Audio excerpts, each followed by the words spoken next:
Hello students, welcome to my YouTube channel English with Vinod. Dear students, आज इस video में जो टॉपिक हम पढ़ेंगे वो टॉपिक है इडियम्स, जिसे हम फ्रेजेस भी कहते हैं। ओके, तो आज इस वीडियो में हम दो ऐसे फ्रेज पढ़ेंगे जो अक्सर बोलचाल में इस्तेमाल होते हैं और जो आपकी इंग्लिश को इम्प्रूव करने में भी मदद करेंगे। ओके, तो चलिए वीडियो को स्टार्ट करते हैं और पढ़ते हैं आज का ये टॉपिक। ओके, ये रही हमारी पहली फ्रेज स्टूडेंट, जो कि है कम टू टर्म्स, और जिस मीनिंग के लिए हम इस फ्रेज का इस्तेमाल करते हैं वो मीनिंग ये रहा स्टूडेंट। क्या है? समझौता करना। तो जब भी बोलते समय आप इस मीनिंग को मेंशन करोगे, आपको यूज करनी है कम टू टर्म्स ये फ्रेज। ओके, चलिए एग्जाम्पल के साथ इस फ्रेज को और अच्छे से पढ़ते हैं। ओके, ये रहे एग्जाम्पल स्टूडेंट। चलिए वन बाय वन इन्हें रीड करते हैं और अच्छे से समझते हैं। ओके, हमारा पहला एग्जाम्पल है हालातों के साथ समझौता करना सीखो। तो देखिए सेंटेंस में कौन सा मीनिंग आया है? समझौता करना। तो यही मीनिंग हमें चाहिए। ओके, और ये रही इसकी इंग्लिश। क्या है? Learn to come to terms with your circumstances. तो जो कि सेंटेंस में समझौता करना ये मीनिंग आया है, इसलिए हमने कौन सी फ्रेज यूज की है? Come to terms. ओके, चलिए अभी सेकंड एग्जाम्पल देखते हैं। हमारा सेकंड एग्जाम्पल है हमने हमारे हालातों के साथ समझौता कर लिया है। तो देखिए फिर से कौन सा मीनिंग आया है? समझौता करना। तो यही मीनिंग हमें चाहिए। ओके, और ये रही इसकी इंग्लिश। क्या है? We have come to terms with our circumstances. तो जो कि सेंटेंस में समझौता करना ये मीनिंग आया है, इसलिए हमने कौन सी फ्रेज यूज की है? Come to terms. ओके, चलिए अभी नेक्स्ट एग्जाम्पल्स देखते हैं। ये रहे हमारे नेक्स्ट एग्जाम्पल स्टूडेंट। चलिए रीड करते हैं कि क्या है। हमारा थर्ड एग्जाम्पल है मैंने अभी तक अपने हालातों के साथ समझौता नहीं किया है। तो देखिए सेंटेंस में कौन सा मीनिंग आया है? समझौता करना। तो यही मीनिंग हमें चाहिए। ओके, और ये रही इसकी इंग्लिश। क्या है? I haven't come to terms with my circumstances yet. तो जो कि सेंटेंस में समझौता करना ये मीनिंग आया है, इसलिए हमने कौन सी फ्रेज यूज की है? Come to terms. तो चलिए अभी आखिरी एग्जाम्पल देखते हैं। हमारा आखिरी एग्जाम्पल है हालातों के साथ समझौता करना कठिन हो गया है। तो देखिए सेंटेंस में फिर से कौन सा मीनिंग आया है? समझौता करना। तो यही मीनिंग हमें चाहिए। ओके, और ये रही इसकी इंग्लिश। क्या है? It has become difficult to come to terms with the circumstances.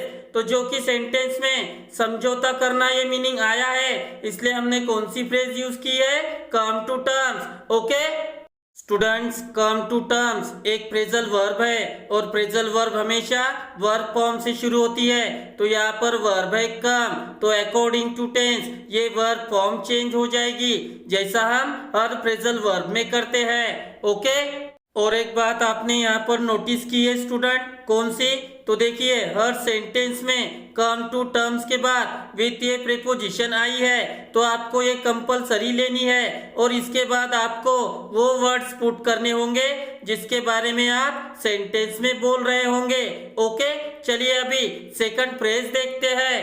ये रही हमारी सेकंड फ्रेज स्टूडेंट। चलिए रीड करते हैं कि क्या है। हमारी सेकंड फ्रेज है एवरी नूक एंड क्रेनी, और जिस मीनिंग के लिए हम इस फ्रेज का यूज करते हैं वो मीनिंग ये रहा स्टूडेंट। क्या है? चप्पा चप्पा छानना। तो जब भी बोलते समय आप इस मीनिंग को मेंशन करोगे, आपको यूज करनी है एवरी नूक एंड क्रेनी ये फ्रेज। ओके, चलिए एग्जाम्पल के साथ इस फ्रेज को और अच्छे से पढ़ते हैं। ओके, ये रहा हमारा पहला एग्जाम्पल स्टूडेंट। चलिए रीड करते हैं कि क्या है। हमारा पहला एग्जाम्पल है मैंने लाइब्रेरी का चप्पा चप्पा छान मारा पर मुझे किताब नहीं मिली। तो देखिए सेंटेंस में कौन सा मीनिंग आया है? चप्पा चप्पा छानना। तो यही मीनिंग हमें चाहिए। ओके, और ये रही इसकी इंग्लिश। क्या है? I search every nook and cranny of the library but I didn't get the book. तो जो कि सेंटेंस में चप्पा चप्पा छानना ये मीनिंग आया है, इसलिए हमने कौन सी फ्रेज यूज की है? Every nook and cranny. Okay, चलिए अभी सेकंड एग्जाम्पल देखते हैं। ये रहा हमारा सेकंड एग्जाम्पल स्टूडेंट। चलिए रीड करते हैं कि क्या है। हमारा सेकंड एग्जाम्पल है, इस कमरे का चप्पा चप्पा छान मारो, मुझे वो नक्शा किसी भी हाल में चाहिए।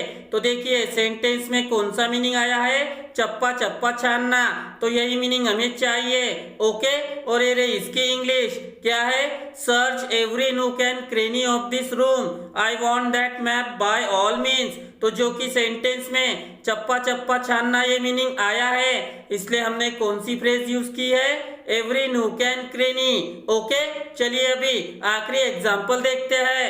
ये रहा हमारा आखिरी एग्जाम्पल स्टूडेंट। चलिए रीड करते हैं कि क्या है। हमारा आखिरी एग्जाम्पल है, उसने घर का चप्पा चप्पा छान मारा पर उसके हाथ कुछ नहीं लगा।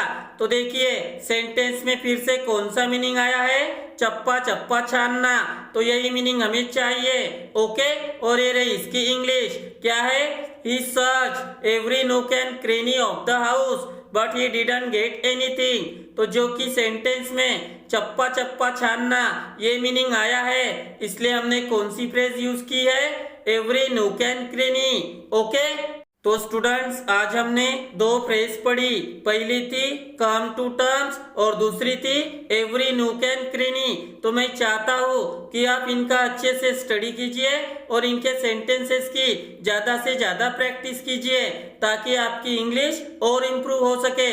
ओके, तो मैं आशा करता हूँ कि आपको आज की ये वीडियो पसंद आई होंगी।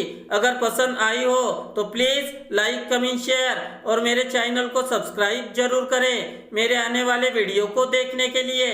Okay, thank you very much.